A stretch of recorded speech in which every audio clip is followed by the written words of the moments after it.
Next है आपका question number 3, इसमें आपको दिया है match the items in column 1 with the items of column 2। हमें कॉलम 1 के आइटम्स को कॉलम 2 के आइटम से मैच करना है। सो ये आपका कॉलम 1 है और ये आपका कॉलम 2 है, हमें इनकी मैचिंग करनी है। तो इसमें जो फर्स्ट क्वेश्चन आपको दे रखा है 35, अब हमें 35 देखना है कि इन सब में से 35 किसका होगा। तो यहाँ पे पहले हम देख लेते हैं मल्टीपल ऑफ 8। तो क्या 35 8 का मल्टीपल होता है, यानी 8 के टेबल में 35 आता है या नहीं। तो 8 के टेबल में 35 नहीं आता।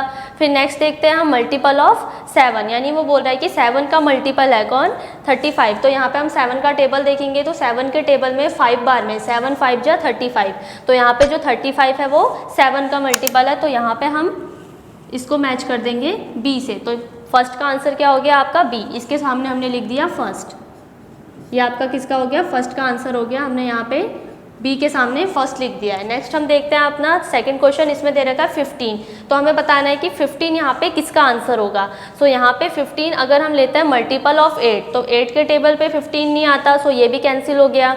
7 के टेबल में भी 15 नहीं आता, 70 के टेबल में भी 15 नहीं आता, और फैक्टर ऑफ 50। अब मल्टीपल तो हमारे नहीं आए, अब हम फैक्टर देखेंगे। तो हम देखेंगे कि 15 का फैक्टर 30 होता है या फैक्टर ऑफ 50, दोनों में से कौन है फैक्टर। सो यहाँ पे अगर हम 30 के फैक्टर निकालते हैं तो 30 किसके टेबल में आता है, 15 के टेबल में भी आता है 30। आपका 15 2 जा 30। सो यहाँ पे सेकंड का आंसर हो गया डी। फैक्टर में हम क्या करते थे, हमें जो भी नंबर दिया है हमें ये देखना होता था कि ये नंबर किस किस के टेबल में आता है। तो जो आपका 30 है, 30 15 के टेबल में भी आता है, 15 2 जा 30। तो इसका आंसर हो गया डी। यहाँ पे हम लिख देंगे सेकंड। तो ये हो गया आपका सेकंड का आंसर। नेक्स्ट आपको दे रखा है 16। अब हमें बताना है कि 16 किसका आंसर है। तो यहाँ पे अगर हम स्टार्टिंग से देखते हैं तो मल्टीपल ऑफ 8। अब हमें देखना है कि 8 के टेबल पे 16 आता है या नहीं। तो 8 2 जा 16। सो ये आपका हो जाएगा ए का। तो यहाँ पे हो गया ए और ये हो गया आपका थर्ड, यानी कि जो आपका 16 है वो ए का आंसर है। नेक्स्ट है आपका 20। अब हमें 20 देखना है। तो यहाँ पे इसका हो गया, इसका भी हो गया 70, मल्टीपल ऑफ 70। अब जो 20 है वो 70 का मल्टीपल नहीं हो सकता क्योंकि 70 के टेबल में 20 नहीं आएगा। नेक्स्ट हम चाहते हैं फैक्टर ऑफ 30, इसका आंसर हमें मिल गया है। अब हमारे पास 3 ऑप्शन बचे हैं सी, ई और एफ। तो हमें देखना है कि यहाँ पे जो 20 है वो इसमें से किसका आंसर होगा।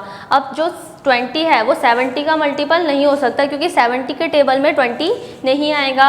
अब हम देखते हैं ई, हमें देखना है फैक्टर ऑफ 50। 50 का फैक्टर 20 नहीं होगा। अगर हम देखते हैं कि 50 किस किस के टेबल में आता है, तो अगर हम 20 का टेबल लेते हैं तो 20 के टेबल में 50 नहीं आता, तो ये वाला भी आंसर हमारा गलत हो जाएगा। नेक्स्ट हम देखते हैं फैक्टर ऑफ 20। अब हमने फैक्टर्स में जब इंट्रोडक्शन लिया था तो उसमें हमने एक पॉइंट पढ़ा था कि कोई भी नंबर अपने ही नंबर का क्या होता है, फैक्टर होता है। तो यहाँ पे जो 20 है वो 20 का फैक्टर होगा, यानी 20 के टेबल में 20 आपका आएगा 1 बार में। सो फोर्थ का आंसर हो जाएगा आपका एफ और ये हो गया आपका फोर्थ का आंसर। अब हम देखेंगे नेक्स्ट है आपका 25। अब 25 के लिए आपके पास सिर्फ 2 ऑप्शन है यहाँ पे, सी और ई, दोनों में से कोई एक आंसर होगा। तो हमें देखना है कि ये जो 25 है ये सी का होगा या ई का होगा। अब सी में आपको दे रखा है मल्टीपल ऑफ 70। अब 70 के टेबल में 25 तो नहीं आएगा, तो ये सी वाला तो कैंसिल हो गया। अब लास्ट हमारे पास बचा 50। तो हमें देखना है कि 50 का फैक्टर, अब हमें यहाँ पे फैक्टर दे रखा है तो हम देखेंगे कि जो 50 है वो किस किस के टेबल में आता है। तो 50 आपका 25 के टेबल में आएगा। 25 को अगर हम 2 से मल्टीप्लाई करेंगे तो 25 2 जा होता है आपका 50।